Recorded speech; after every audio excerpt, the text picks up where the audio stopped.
흙의 온도는 거짓말을 하지 않습니다. 평생 흙을 만지며 살아온 도의 명장 팍도준. 그게 나입니다. 사람들은 내 손에서 대한민국 최고의 자기가 탄생한다고 하지만 정작 내 삶은 30년째 차갑게 식어 있습니다. 내 하루는 동이 트기 전 이 어둡고 적막한 작업실에서 시작됩니다. 사람들은 내가 지독한 완벽주의자라고 생각하겠지만 사실은 잠 못 이루는 밤의 연장선일 뿐입니다. 작업대 가장 좋은 곳에는 작은 찻잔 하나가 놓여 있습니다. 삐뚤빼뚤하고 유약도 제대로 발리지 않았지만 나에겐 세상 그 어떤 국보보다 소중한 것입니다. 30년 전 5살배기 내 딸 은하가 고사리 같은 손으로 빚었던 첫 작품. 이 찻잔에 새겨진 작은 손자국을 쓸어보는 것이 내가 죽지 않고 살아가는 이유입니다. 은하야, 오늘도 좋은 하루 보내렴. 매일 아침의 의식입니다. 이 말을 내뱉고 나면 내 얼굴에 희미한 온기는 사라지고 다시 청송요의 주인 팍도준 명장으로 돌아옵니다.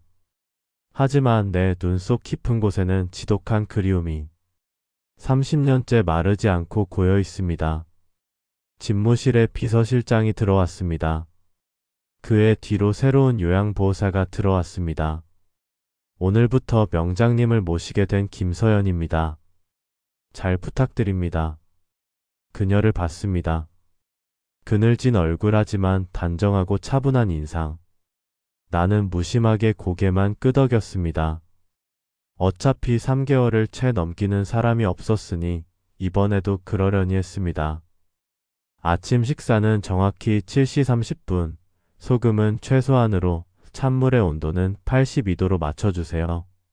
셔츠는 색상별로, 타이는 패턴별로 정리하셔야 합니다. 비서가 읊은 복잡한 규칙들. 그녀는 하나하나 꼼꼼히 들었습니다. 메모하지도 않았는데 마치 평생 이곳에 있던 사람처럼 자연스럽게 받아들였습니다. 이전 요양보호사들이 왜 3개월을 버티지 못했는지 그녀는 알고 있는 듯 했습니다. 하지만 그녀는 그 복잡한 규칙들을 받아들였습니다. 마치 몸에 꼭 맞는 옷을 입은 듯이. 며칠이 지난 어느 날 오후 나는 그녀에게 차를 내어달라고 했습니다. 여기에 앉아 나와 같이 차 한잔하자. 그녀는 정중하게 맞은편에 앉았습니다. 찻잔을 들었습니다. 그 순간 나는 깨달았습니다. 그녀의 새끼손가락을 살짝 들어 찻잔 받침을 받치고 있었습니다. 죽은 아내의 습관이었습니다. 차를 마실 때마다 나는 놀렸었죠. 왜 자꾸만 새끼손가락을 들어? 우아한 척하지 말고. 아내는 웃음만 지었습니다. 그리고 30년이 지난 지금 처음 보는 저 여자가 똑같이 하고 있었습니다. 혹시 우연히 반복되기 시작했습니다. 저녁 식사 시간 나는 그녀가 반찬을 먹는 순서를 봤습니다. 나물 생선 그리고 고기. 내가 평생을 고수해온 나만의 식사 방식과 정확히 일치했습니다. 김서연 씨는 항상 그렇게 식사를 하나? 네? 그냥 습관인 것 같아요. 습관이라고? 하지만 나는 확신했습니다. 우연히 반복되면 더는 우연이 아니라는 것을. 그날 이후 나는 그녀에게 몇 가지를 물어봤습니다. 어디서 자랐는가? 그녀가 대답했습니다. 햇살 보육원에서요. 보육원? 그래? 혹시 가족에 대한 기억은? 그녀가 조용히 말했습니다. 죄송하지만 5살 이전의 기억은 거의 없어요. 5살. 내 딸이 사라진 나이. 하지만 나는 말하지 않았습니다. 그리고 며칠 뒤 거실에서 그 일이 일어났습니다. 내가 갑자기 가슴에 통증을 느꼈습니다. 으악. 나는 소파에 쓰러졌습니다. 내 심장 발작입니다. 그 순간 나는 죽을 줄 알았습니다. 하지만 그녀가 선생님, 괜찮으세요? 그녀가 달려왔습니다. 내 약을 찾아왔습니다. 내 서재 서랍 깊숙이에 있던 니트로글리세린 스프레이. 니트로글리세린은 실제로 심장 질환 환자들이 사용하는 응급약입니다. 내병 기록을 제대로 본 사람은 많지 않습니다. 어떤 약이 어디에 있는지 알고 있던 사람은 더욱 없습니다. 하지만 그녀는 알고 있었습니다. 마치 평생 이곳에 있었던 사람처럼. 선생님, 제 말 들리세요? 곧 구급차가 올 거예요. 깊게 숨 쉬세요. 그녀의 목소리가 들렸습니다. 스프레이를 혀 밑에 뿌리자 다행히 내 호흡이 조금씩 안정되기 시작했습니다. 병원에서 눈을 떴을 때 가장 먼저 보인 것은 창가에 서 있는 그녀의 모습이었습니다. 밤새 옆에서 내 상태를 지켜본 눈치였습니다. 조용히 웃으며 말했습니다. 깨어나셨네요.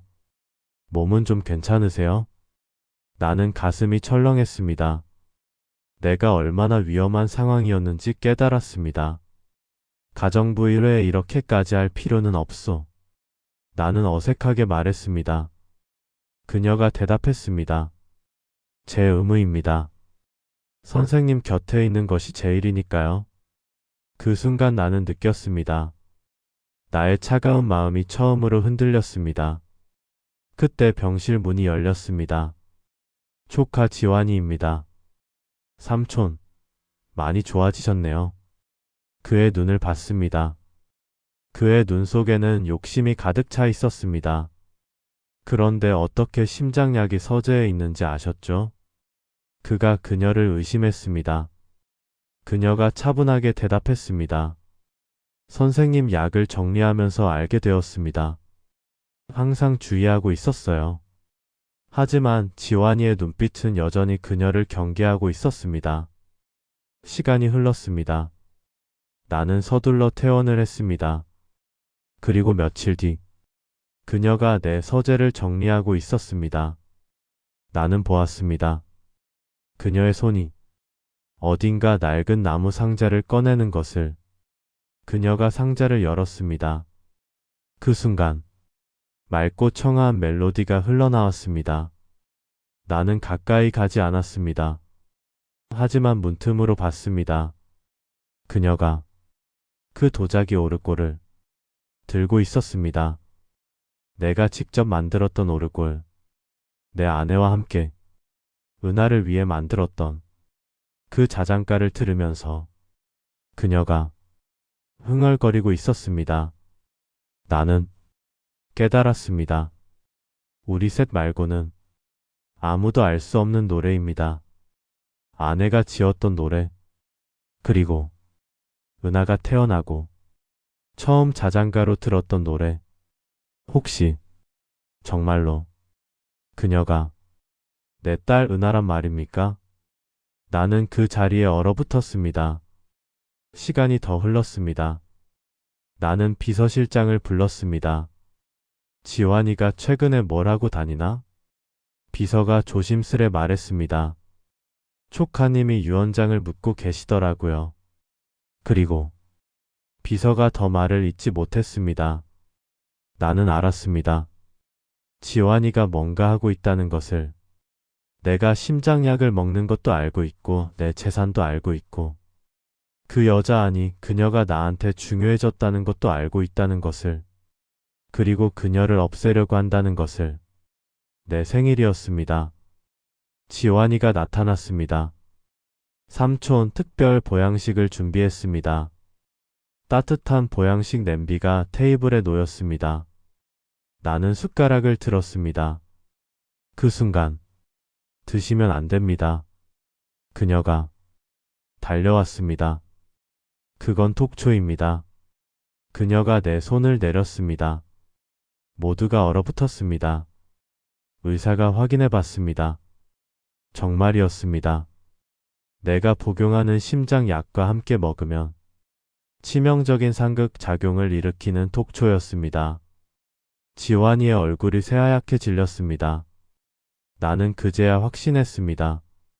지환이가 보여줬던 그녀의 범죄 기록 모두 조작된 것이었습니다. 그리고 이 모든 것이 녀석의 추악한 음모였습니다. 그 일이 있고 며칠 뒤 지환이가 찾아왔습니다. 그의 얼굴은 창백했습니다. 더 이상 연기는 그만하지. 그가 말했습니다. 당신이 삼촌의 신뢰를 얻기 위해 첩근한 사기꾼이라는 걸 알아. 그가 손에 들었던 서류. 그 안에는 거짓 범죄 기록들이 적혀 있었습니다. 내일까지 짐 싸서 나가. 안 그러면 당신의 추악한 과거를 전부 폭로해 버릴 테니. 나는 뒤에서 모든 대화를 듣고 있었습니다. 녀석이 그녀를 협박하는 모습까지. 나는 천천히 앞으로 나왔습니다. 아니면 어쩌겠다는 거지, 지완아. 지완이가 놀라 돌아봤습니다. 내가 내 딸을 협박하는 모습을 충분히 보았다. 딸이요? 삼촌, 이 여자가 삼촌을 속이는 겁니다. 그가 소리쳤습니다. 나는 주머니에서 작은 종이 한 장을 꺼냈습니다. DNA 검사 결과입니다. 이건 DNA 검사 결과다. 서연 씨는, 아니 내 딸 은하는 99.9% 확률로 내 친딸이다. 지완이의 얼굴이 사색이 되었습니다. 내가 조작한 기록, 내가 저지른 톡초 사건, 그리고 내 딸을 해치려 한 죄까지 전부 물을 것이다. 나는 차분하게 말했습니다. 내 집에서, 내 청송료에서 당장 사라져. 지완이는 어깨를 떨구며 정원을 빠져나갔습니다. 정원에는 나와 그녀만이 남았습니다. 나는 천천히 그녀에게 다가갔습니다. 그리고 30년 동안 내 목구멍에서만 맴돌던 그 이름을 불렀습니다. 은하야, 내 딸아, 정말 너였구나. 그 순간 그녀가 깨어났습니다. 닫혀있던 기억의 댐이 무너져 내렸습니다. 30년 전 도자기 축제의 시끄러운 소음, 놓쳐버린 아버지의 따뜻한 손, 갑작스러운 충격과 어둠, 그리고 댕그랑거리던 맑은 도자기 풍경 소리, 모든 것이 파도처럼 밀려왔습니다. 제가 누구인지, 어디서 왔는지 잃어버렸던 모든 조각이 맞춰졌습니다. 아버지? 그 한마디, 내가 들었던 가장 아름다운 말이었습니다.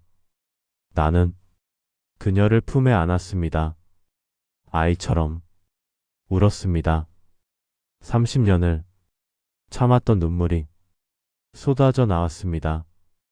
그녀도 내 품에 안겨서 울었습니다.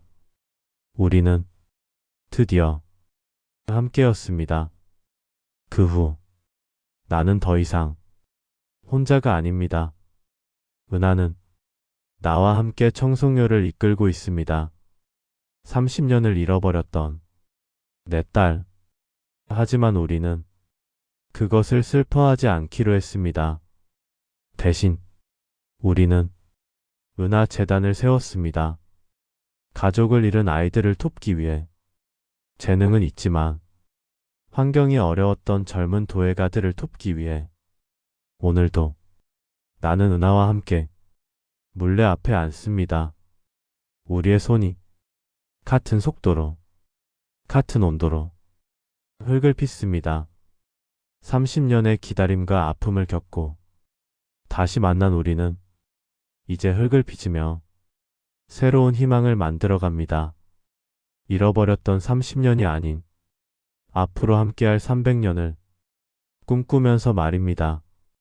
혹시 당신도 누군가를 잃고 그리워하고 계시진 않나요? 혹시 당신도 나도 내 인생의 주인공으로 살아갈 수 있다는 그런 희망을 가져보셨나요? 결국 사랑은 시간을 이깁니다. 어둠도 절망도 사랑의 따뜻한 손 앞에서는 결코 더 강할 수 없습니다. 당신의 이야기도 당신의 희망도 누군가에게는 가장 큰 위로가 될 수 있습니다. 이 이야기가 조금이라도 당신의 마음을 따뜻하게 해줬다면 아래 좋아요 버튼을 눌러주세요.